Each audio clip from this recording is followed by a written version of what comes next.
And the Lord visited Sarah as he said, and the Lord did for Sarah as he spoke.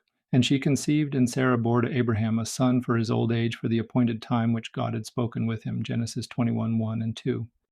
Abraham was 100 years old when the Lord fulfilled his promise to give Sarah a child. Genesis 21:5. He named his son Isaac, referencing his earlier laughter upon hearing that he would have an heir through Sarah. Genesis 17:17. In accordance with his faith, Abraham circumcised Isaac on the eighth day. Genesis 21:4, referred to Genesis 17:10. Sarah was 90 years old when the Lord enabled her to conceive. In response, she laughed and proclaimed that all who hear of this event would laugh with her. Genesis 21:6 and 7. Previously, in Genesis 18:12, Sarah had responded with disbelief upon overhearing the Lord's promise. Now, holding the promised child, her laughter expresses joy. The Hebrew term rendered as laugh encompasses a range of meanings, including disbelief, joy, and mockery.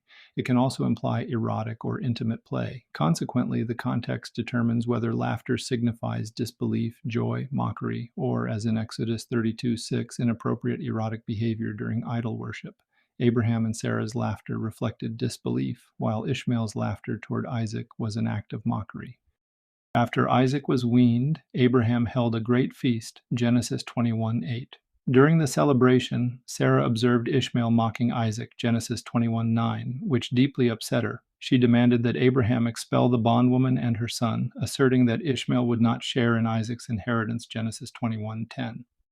Although this request displeased Abraham, the Lord instructed him to comply, Genesis 21:11 and 12. God further assured Abraham that Ishmael would become the progenitor of a great nation because he was Abraham's offspring, Genesis 21:13. The following morning, Abraham provided bread and water to Hagar and Ishmael and sent them away, leading them to wander in the wilderness of Beersheba, Genesis 21:14. Visit thechristianlife.org today to explore more grace-filled teachings, Bible studies, and resources that will strengthen your walk in the freedom of Christ.